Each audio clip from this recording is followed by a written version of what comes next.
I will not hide from you that I express my skepticism of any deal with Iran because, frankly, Iran is reliable on one thing.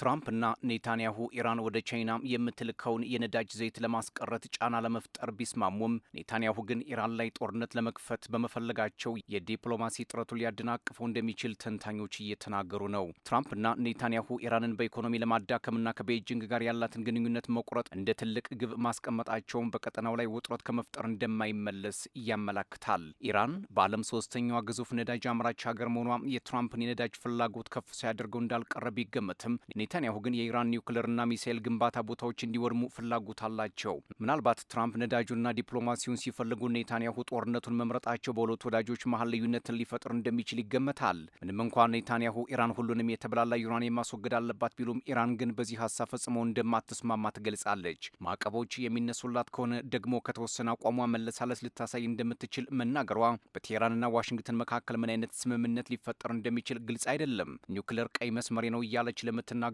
ኢራን በምን ጉዳይ ላይ ውይይት ለማድረግና ለመስማማት እንደፈለገችም አልታወቀም። የኢራን ማዕቀብ የሚነሳው ኢራን ምን አይነት ውሳኔ ላይ ከደረሰች በኋላ ነው የሚለውም ገና ያልጠራ ጉዳይ ሆኗል። ኔታንያሁ ማክሰኞ በጄኔቫ ስዊዘርላንድ አሜሪካና ኢራን የሚያደርጉት ውይይት ሳያሳስባቸው እንዳልቀረም መረጃዎች እየወጡ ነው። ፕሬዚዳንት ዶናልድ ትራምፕ በኢራን ላይ ጥቃት ከማድረግ ይልቅ በዲፕሎማሲና በውይይት የሚገኝ ስምምነትን እንደሚመርጡ መናገራቸው ለኔታንያሁ ብዙም የተወደደ አይመስልም። ኔታንያሁ ሙሉ በሙሉ ኢራን ኒውክሌር ፕሮግራሟን አራግፋ መተው እንዳለባት ፍላጎታቸው ሲሆን አያቶላዎች ደግሞ ይህን ከማድረግ እስትንፋሳቸው ቢቋረጥ እንደሚመርጡ ይታወቃል። እናስ በጄኔቫው ስብሰባ ቴህራንና ዋሽንግተን ምን ውጤት ይዘው እንደሚመጡ በጊዜው የሚታይ ይሆናል። አክሲዮስና ሌሎች መገናኛ ብዙሃን በስፋት እንዳስነበቡት ኔታንያሁ ድርድር አያስኬድም ሲሉ፣ ትራምፕ ግን ዲፕሎማሲን እንዳማራጭ ለመውሰድ አዝማሚያም እያሳዩ መሆናቸው ነው። ባለፈው ሳምንት ዋይት ሀውስ ውስጥ የአሜሪካው ፕሬዚዳንት ዶናልድ ትራምፕና የእስራኤሉ ጠቅላይ ሚኒስትር ቤንያሚን ኔታንያሁ ተገናኝተው በቴህራን ላይ የሚደረገውን የኢኮኖሚ ጫና ለማጠናከር መስማማታቸውም ይታወሳል። ስምምነቱ በተለይ ኢራን ለቻይና የምትልከውን የነዳጅ ሽያጭ ኢላማ ያደረገ ሲሆን ይህም በቴህራን ኢኮኖሚ ላይ ከፍተኛ ጫና እንደሚፈጥር አክሲዮስ አስነብቦ ነበር። ሁለቱ መሪዎች የኢኮኖሚ ማዕቀቡ አስፈላጊነት ላይ ቢስማሙም ከኢራን ጋር ድርድር ማድረግ ይቻላል በሚለው ነጥብ ላይ ግን ልዩነት አሳይተዋል።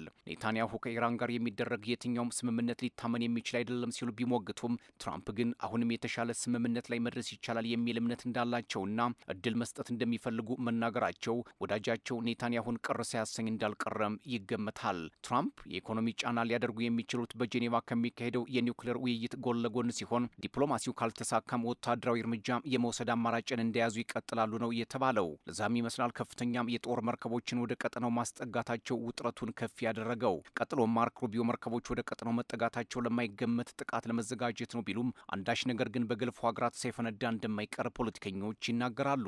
በተጨማሪም ትራምፕ በቅርቡ የፈረሙት ትዕዛዝ ከኢራን ጋር የንግድ ግንኙነት ባላቸው ሀገራት ላይ እስከ 25 በመቶ የሚደርስ የታሪፍ ቅጣት ለመጣል የሚያስችል መሆኑ በቤጂንግ ላይ የሚፈጠረውን ጫና ይበልጥ ያጠናክረዋል ነው የሚባለው። ቻይና 80 በመቶ የነዳጅ ድፍድፍን ከኢራን ማስገባቷ የሚታወቅ ሲሆን ትራምፕ ይህን ታሪፍ መጣላቸው ቤጂንግንም የሚያውክ መሆኑ ስለማይቀር ከዋሽንግተን ጋር ውዝግቡ የከረረ እንደሚሆን ይጠበቃል። ባለፈው የካቲት 6 ኢራንና አሜሪካ ሙስካት ኦማን ውስጥ ቀጥተኛ ያልሆነ ድርድር ማድረጋቸው ይታወሳል። ነገም ጄኔቫ ስዊዘርላንድ ላይ የኢራን ውጭ ጉዳይ ሚኒስትር አባስ አራግቺና ትራምፕ መራሹ ቡድንም ይገናኛል። ስቲቭ ዊትኮፍና ጃሬድ ኩሽነር የትራምፕን አጀንዳ ይዘው ይሰለፋሉ። ነገ በፔንታጎንና አያቶላዎቹ መካከል ምን ሊፈጠር እንደሚችል ለመደምደም አስቸጋሪ ሆኗል። አሜሪካ የኢራን የኒውክሌር ማብሊያ ከ3 እስከ 5 ዓመት እንዲቆም ትፈልጋለች። በተጨማሪም 450 ኪሎ ግራም ወይም 992 ፓውንድ ከፍተኛ የዩራኒየም ኃይል እንዲወገድ ትፈልጋለች። ቴህራን በበኩሏ በዚህ ጉዳይ ላይ ማንም ሊወስን አይችልም ትላለች። ስለዚህ በሁለት በማይታረቁ ፍላጎቶች የተንጠለጠለው የዋሽንግተንና ቴህራን የጄኔቫ ድርድር በምን ሊቋጭ ይችላል የሚለው ገና አልታወቀም። ኔታንያሁ ግን የትራምፕ አካሄድ ብዙም የተመቻቸው አይመስልም ይላሉ ተንታኞች። እስራኤል ኢራን የሚሳኤል ፕሮግራሟን ካላቋረጠችና በቀጠናው የምታስታጥቃቸውን ኃይሎች መርዳት ካላቆመች ውጥረቱ እንደማይቀር ትናገራለች። ቀጠናውን የሚከታተሉ ተንታኞች እንደሚሉት እስራኤል ዲፕሎማሲውን ብዙም የፈለገችው አይመስልም። ጦርነቱን እንደ መጀመሪያ አማራጭ ለመውሰድ ፍላጎት እያሳየች ነውም ይላሉ። አሁን ያለው የእስራኤል አስተዳደር ጦርነትን እንደ ትልቅ ግብ አድርጎታል ሲሉ የሚናገሩት ተንታኞቹ የትራምፕ ከኢራን ጋር ለድርድር መዘጋጀት ለቴል አቪቭ ባለስልጣናት አስደሳች አልሆነ አልሆነላቸውም። የኢራን ባለስልጣናት በበኩላቸው በኢራን ላይ ለሚሰነዘር የትኛውም ጥቃት አጸፋው ከፍተኛ በሚባሉ የእስራኤል ባለስልጣናት ላይ እስከ ሕይወት ማጥፋት የሚደርስ እርምጃ እንደሚሆን መዛታቸው አንዳች ነገር በአያቶላውያኑና በቴልአቪቭ ባለስልጣናት መካከል ሊፈጠር እንደሚችል ያመላክታል። ኢራን ለግድያም የምትፈልጋቸው ኔታንያሁን ጨምሮ በርካታ ከፍተኛ የእስራኤል ባለስልጣናትን በስም ዝርዝር መጥቀሷ ሁኔታውን እጅግ ውስብስብም አድርጎታል።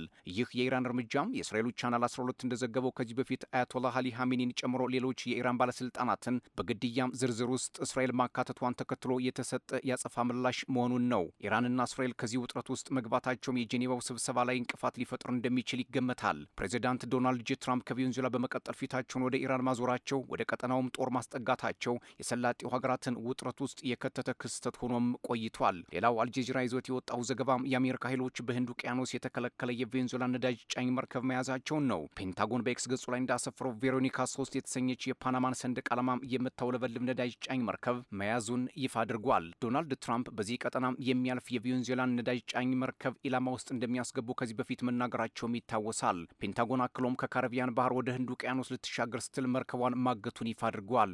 አሁን የአሜሪካው ፕሬዚዳንት ዶናልድ ጄ ትራምፕ ፖለቲካም ከካራካስ እስከ ቴህራን፣ ከዋሽንግተን እስከ ዌስት ጀሩሳሌም፣ ከኦማን እስከ ስዊዘርላንድ ብሎም እስከ ህንድ ውቅያኖስ ሲቀጥልም በካሪቢያን ባህር ላይ ተጽዕኖን እያሳደረ ቀጥሏል። ነገ ትራምፕና አያቶላህ መራሹ ድርድር በጄኔቫ ስዊዘርላንድ ይጀምራል። በዚህ ስብሰባ ምን ውጤት ይመጣል? ዋሽንግተንና ኢራን እውን በኒውክሌርና ሚሳኤል ዙሪያ መክረው በመካከለኛው ምስራቅ ላይ የተጣደውን አስፈሪ ጦርነት ያስቆመው ይሆን የሚለው በጊዜው የሚታይ ይሆናል። Iran's Foreign Minister Abbas Araghchi is to take part in indirect talks with US officials in Geneva.